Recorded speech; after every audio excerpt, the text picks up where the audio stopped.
ഇപ്പൊ അദ്ദേഹം ആ രൂപത്തെ കാണുന്നതായിരിക്കുമോ? കണ്ടാണല്ലോ സംസാരിക്കുന്നത്. രൂപത്തെ കാണാൻ പറ്റുമോ? അച്ഛൻ ജീവിച്ചിട്ടുണ്ടായിരുന്ന ആ ബോഡിയുടെ ഷേപ്പ്. ദിവാകരനെ ഏതെങ്കിലും ആത്മാവിനെ വിളിച്ചു വരുത്താൻ പറ്റും? എനിക്ക് കാണാം. ഏതെങ്കിലും ആത്മാക്കൾ ഈ റൂമിലുണ്ടെങ്കിൽ കാണാൻ പറ്റും. ഉണ്ടെങ്കിലല്ലേ പരിസരത്ത് വരുമ്പോൾ തന്നെ നമുക്ക് അതിന്റെ വൈബ്രേഷൻ. ട്രെയിൻ ഇടിച്ചതും തൂങ്ങി മരിച്ച സ്ഥലത്തൊക്കെ പോകാൻ പാടില്ല എന്നൊക്കെ പറഞ്ഞ സത്യമാണ്. പോകാൻ പാടില്ല. മനസ്സിന് ബലമില്ലാത്ത ആത്മാക്കൾ നമ്മുടെ ദേഹത്ത് വലിയിടിച്ച് കയറുമോ? അതെ, കയറുന്നത് എങ്ങനെയാണ്? മനസ്സിന് ധൈര്യമില്ലാത്ത ആൾക്കാർ ദേഹത്ത് കയറും.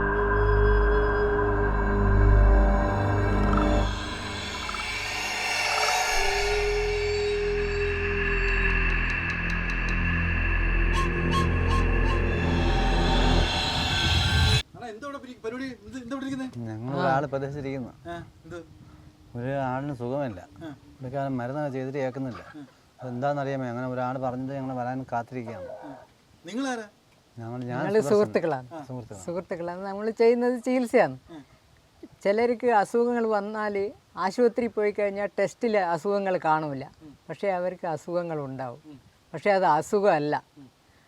അത് എന്ന് പറഞ്ഞാൽ നെഗറ്റീവ് എനർജിയിൽ നിന്നുള്ള ഒരു സംഭവമാണത്. അത് അങ്ങനെയുള്ള കാര്യങ്ങൾ നമ്മളെടുത്ത് വരുമ്പോൾ നമ്മൾ അതിനുള്ള പരിഹാരം കാണും.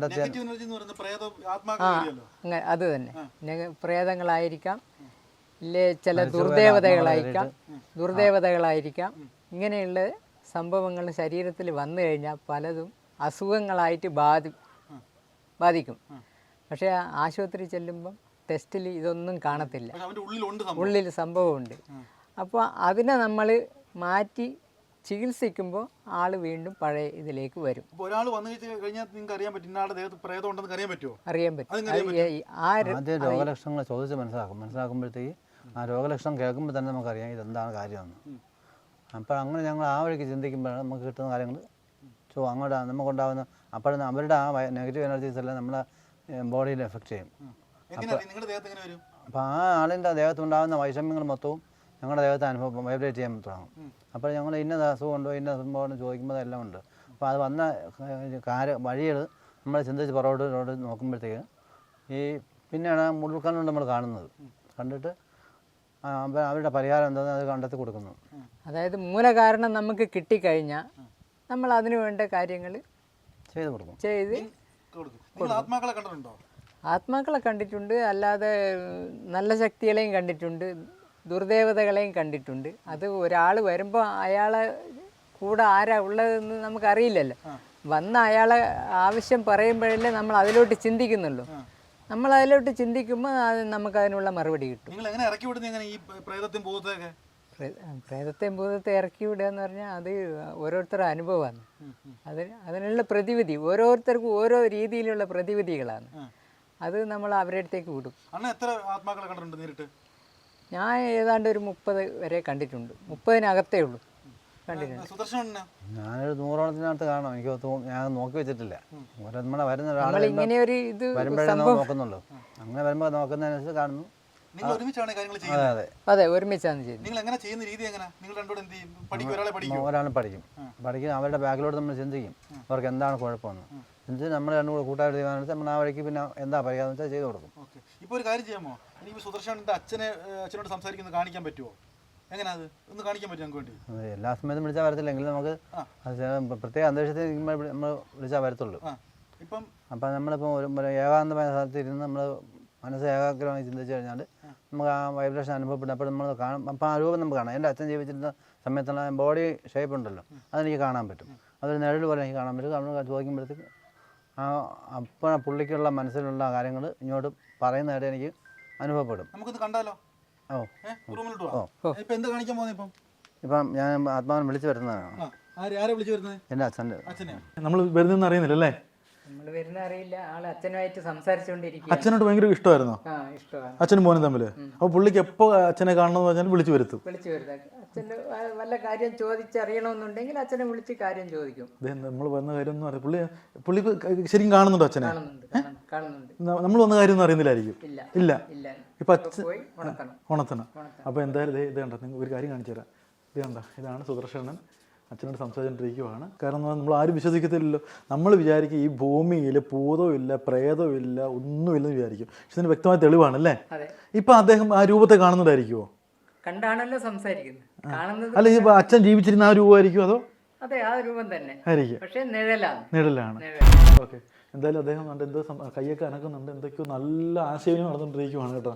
കണ്ടോ അച്ഛാ, സമയത്ത് ആഹാരമെല്ലാം കഴിച്ചോ, അവിടെ സുഖമാണോ, അച്ഛൻ എന്ത് ചെയ്യുമെന്നൊക്കെ ആയിരിക്കും സംസാരിച്ചേക്കുന്നത്.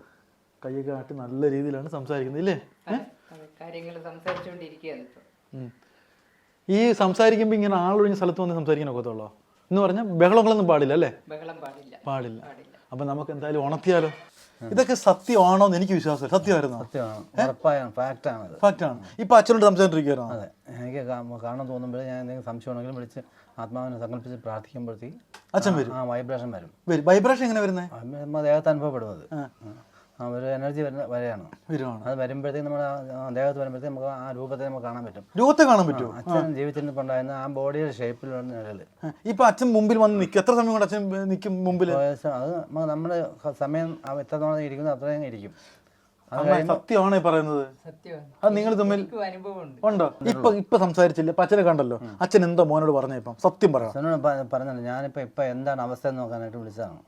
അച്ഛൻ്റെ അവസ്ഥ എങ്ങനെയുണ്ട്? എൻ്റെ അവസ്ഥ നോക്കാനായിട്ട് ഞാൻ പറഞ്ഞു, ഇപ്പം ഇത് എന്താണ് ഒരു മേൽഗതി ഇല്ലാത്തത് എന്ന് ഞാൻ ഇങ്ങനെ പറയുമ്പോഴത്തേക്ക് അതിന് കാരണത്തിൽ പറഞ്ഞു തരണം. ഇങ്ങനെ പോയാൽ പറ്റത്തില്ല അച്ഛൻ പറയൂ.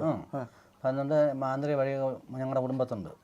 അപ്പോൾ ആ വഴിക്കൊക്കെ പോകണം. എനിക്ക് മന്ത്രവാദിയാകണമെന്ന് വലിയ താല്പര്യമൊന്നുമില്ല.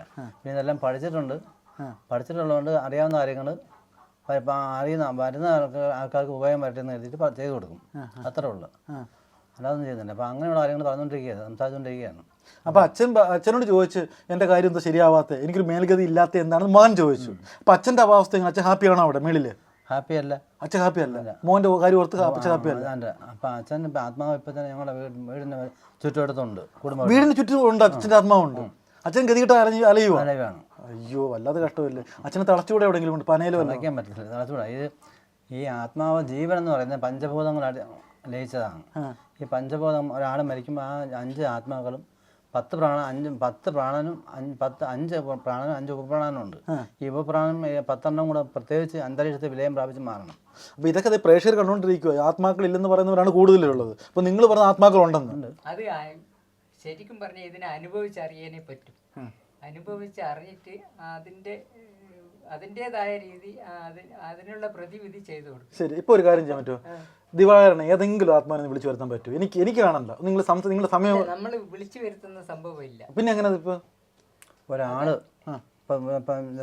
നമ്മുടെ അടുത്ത് പറയാണ്, എനിക്കിപ്പോൾ അസുഖമാണ്, സുഖമില്ല, അല്ലെങ്കിൽ മാനസികമാണെങ്കിലും ശാരീരികമാണെങ്കിലും പ്രശ്നമുണ്ട്. എല്ലാ ഇപ്പോഴും വരുന്നില്ല, ചില സമയങ്ങളെ വരുന്നുള്ളൂ. അതെന്താണെന്ന് അറിയാൻ രോഗമാണെങ്കിൽ നമ്മൾ രോഗമാക്കി അതിന് മരുന്നുണ്ടാക്കി കൊടുക്കാം, ചികിത്സിക്കാം. അല്ലാതാണെങ്കിൽ നമുക്ക് അപ്പോഴും തോന്നുമ്പോൾ നമ്മൾ നോക്കുമ്പോഴത്തേക്ക് നമുക്ക് ആ ഫീലിംഗ് നമുക്ക് വൈബ്രേറ്റ് ചെയ്യും, നമ്മുടെ ദേഹത്ത് വൈബ്രേറ്റ് ചെയ്യും. അപ്പോൾ നമ്മൾ നോക്കുമ്പോഴത്തേക്ക് കാര്യങ്ങൾ പിന്നെ അവരുടെ നാടും പേരും ചോദിച്ചിട്ട്. അപ്പോൾ ഇപ്പം നമ്മൾ ഈ റൂമിൽ ഏതെങ്കിലും ആത്മാക്കൾ കാണുമായിരിക്കുമോ? ഉണ്ടോ ഇല്ലയോ? ഇതിനകത്ത് ഇപ്പോൾ ആത്മാക്കളില്ല. ഇല്ല, ഇപ്പോഴില്ല. അപ്പോൾ ഏതെങ്കിലും ആത്മാക്കൾ വന്ന് കാണാൻ പറ്റും? കാണാൻ പറ്റുവാണല്ലോ. ഏതെങ്കിലും ആത്മാക്കൾ ഈ റൂമിലുണ്ടെങ്കിൽ കാണാൻ പറ്റും. ഉണ്ടെങ്കിലല്ലേ പരിസരത്ത് വരുമ്പോൾ തന്നെ നമുക്ക് അതിൻ്റെ വൈബ്രേഷൻ വരും. അതാണ് കാര്യം. അപ്പോൾ ചെറിയ കാര്യമല്ല. അപ്പോൾ എന്തായാലും വലിയ സെറ്റപ്പാണ് അല്ലേ? എപ്പോഴും നമ്മൾ ആത്മാക്കളെ പഞ്ചഭൂതത്തിൽ വിലയം പ്രാപിച്ച് വിടണം. അപ്പോഴേ അതിന് മുക്തി കിട്ടും. അതിനാണ് മോശം കിട്ടുന്നതെന്ന് പറയുന്നത്. മനസ്സിലായി. അല്ലാത്തതാണ് ഇങ്ങനെ അലഞ്ഞു നടക്കുന്നത്. അപ്പോൾ ഈ ചുമ്മാ പറയുന്ന ഈ പറയുന്ന രാത്രിയിലൊക്കെ നമ്മൾ ഈ ട്രെയിൻ ഇടിച്ചതും തൂങ്ങി മരിച്ച സ്ഥലത്തൊക്കെ പോകാൻ പാടില്ല എന്നൊക്കെ പറഞ്ഞ സത്യമാണ്. പോകാൻ പാടില്ല. മനസ്സിന് ബലമില്ലാത്തവർ പോകരുത്. അല്ല, ബലം ഉണ്ടോ ഇല്ലയോ? ആത്മാക്കൾ നമ്മുടെ ദേഹത്ത് വലിയിടിച്ച് കയറുമോ? കയറുന്നത് എങ്ങനെയാണ്? മനസ്സിന് ധൈര്യമില്ലാത്ത ആൾക്കാർ ദേഹത്ത് കയറത്തുള്ളൂ. കയറത്തുള്ളൂ. ദേഹത്ത് കയറത്തില്ല.